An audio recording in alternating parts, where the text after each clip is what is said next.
চট্টগ্রাম জেলা আইনজীবী সমিতির নবনির্বাচিত কার্যনির্বাহী পরিষদ 2025-এর সম্মানে এক বর্ণাঢ্য সংবর্ধনা অনুষ্ঠান অনুষ্ঠিত হয়েছে। সোমবার সন্ধ্যা 6টা 30 মিনিটে চট্টগ্রাম জেলা আইনজীবী সমিতির অডিটোরিয়ামে এই অনুষ্ঠানের আয়োজন করে চট্টগ্রাম অ্যাডভোকেটস ক্লার্ক অ্যাসোসিয়েশন। অনুষ্ঠানে প্রধান অতিথি হিসেবে উপস্থিত ছিলেন চট্টগ্রামের জেলা প্রশাসক ও জেলা ম্যাজিস্ট্রেট ফরিদা খানম। এ সময় উপস্থিত ছিলেন সমিতির নবনির্বাচিত সভাপতি অ্যাডভোকেট আব্দুস সাত্তার এবং সাধারণ সম্পাদক advocate Mohammad Hasan Ali Chowdhury. Advocates clerk অ্যাসোসিয়েশনের সভাপতি শামসুল ইসলামের সভাপতিত্বে এবং ভারপ্রাপ্ত সাধারণ সম্পাদক আব্দুল আলিমের সঞ্চালনায় সকলের পক্ষে বক্তব্য রাখেন অ্যাসোসিয়েশনের সাবেক সভাপতি ও কেন্দ্রীয় কমিটির সিনিয়র সহ সভাপতি আবু বক্কর সিদ্দিকী। অনুষ্ঠানে উপস্থিত ছিলেন কার্যনির্বাহী পরিষদের অন্যান্য সদস্যবৃন্দ ও বিশিষ্ট আইনজীবীরা। অনুষ্ঠানে বক্তারা নবনির্বাচিত নেতৃবৃন্দকে শুভেচ্ছা ও অভিনন্দন জানিয়ে বলেন, আইন ও ন্যায় বিচার প্রতিষ্ঠায় আইনজীবীদের ভূমিকা অপরিসীম। পেশাগত সম্পর্কের সৌহার্দ্য, সম্মান ও সহযোগিতা বাড়াতে এই ধরনের আয়োজন অত্যন্ত গুরুত্বপূর্ণ। তারা ক্লার্ক অ্যাসোসিয়েশনের ঐক্যবদ্ধতা, নিষ্ঠা ও পেশাদারিত্বের প্রশংসা করেন এবং ভবিষ্যতেও আইনজীবী ও সহকারীদের মধ্যে পারস্পরিক শ্রদ্ধা, সহযোগিতা বজায় থাকবে বলে প্রত্যয় ব্যক্ত করেন। তারা আরও বলেন, বর্তমানে অনেক আইনজীবী দেখা যায় যারা নিজের যোগ্যতার প্রমাণ না দিয়ে অনিয়ম ও অন্যায়ের মাধ্যমে নিজেদেরকে প্রতিষ্ঠিত করতে চায়। আমাদের উচিত এই সমস্ত আইনজীবীদেরকে পরিহার করা ও তাদের বিষয়ে সতর্ক থাকা। আমরা একটা অনাকাঙ্ক্ষিত ঘটনার অনাকাঙ্ক্ষিত পরিস্থিতির শিকার হয়েছিলেন আপনারা। সেটা আমাদের এই কমিটি নির্বাচিত হওয়ার পর সেই সমস্যার সমাধান করার আমরা চেষ্টা করেছি। এখন একটা পর্যায়ে এসছে, আদালত অঙ্গনে সুষ্ঠু পরিবেশ বজায় রাখার জন্য আপনাদের পূর্ণ সহযোগিতা প্রয়োজন। আমরা পারস্পরিক সহযোগিতার মাধ্যমে আদালত অঙ্গনকে দুর্নীতিমুক্ত করবো এই আশা ব্যক্ত করে আমাদেরকে সম্বোধনা দেওয়া এই সুন্দর অনুষ্ঠান আয়োজন করার জন্য আপনাদেরকে আমার সমিতির পক্ষ থেকে, আমার ব্যক্তিগত পক্ষ থেকে আবার শুভেচ্ছা অভিনন্দন জানিয়ে আমার সংক্ষিপ্ত বক্তব্য শেষ করছি। কোনো সমস্যা থাকার কথা নয়। অনাকাঙ্ক্ষিত অনেক ঘটনা ঘটেছে, ঘটে যায় অনেক সময়, যেটা হয়তো কারোর সাধ্যের মধ্যে থাকে না বা কন্ট্রোল করার সুযোগ থাকে না। তো আমরা চেষ্টা করি যে কোনোভাবে আমরা যাতে আমাদের মধ্যে সৌহার্দ্যপূর্ণ সম্পর্কটা বজায় রাখে।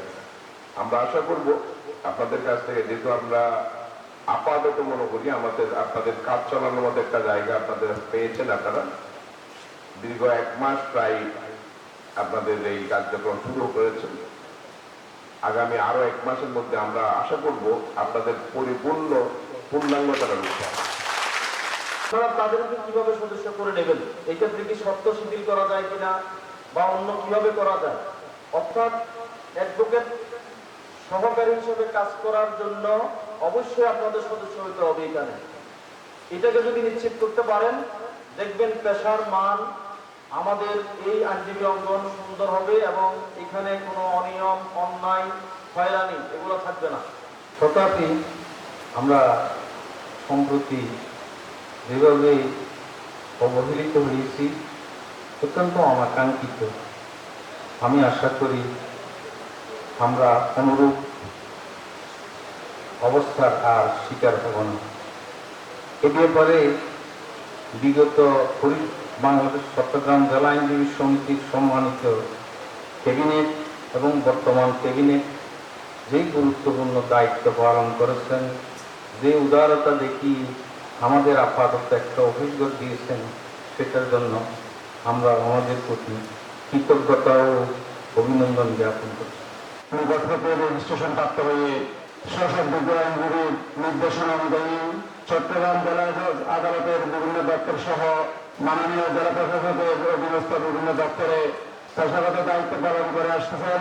আমরা আমাদের পেশাগত দায়িত্ব পালন করাকালে যদি কোনো সমস্যা, কোনো বিপদের সম্মুখীন হই, আমি আশা রাখবো আমাদের অভিভাবক সংগঠন যাদের নির্দেশনায় আমরা কাজ করি, আমাদের যে কোনো সমস্যায়, যে কোনো বিপদে ওনারা যেন পূর্বে নেয় আমাদের পাশে থাকে, আমাদের সার্বিক সহযোগিতা করে।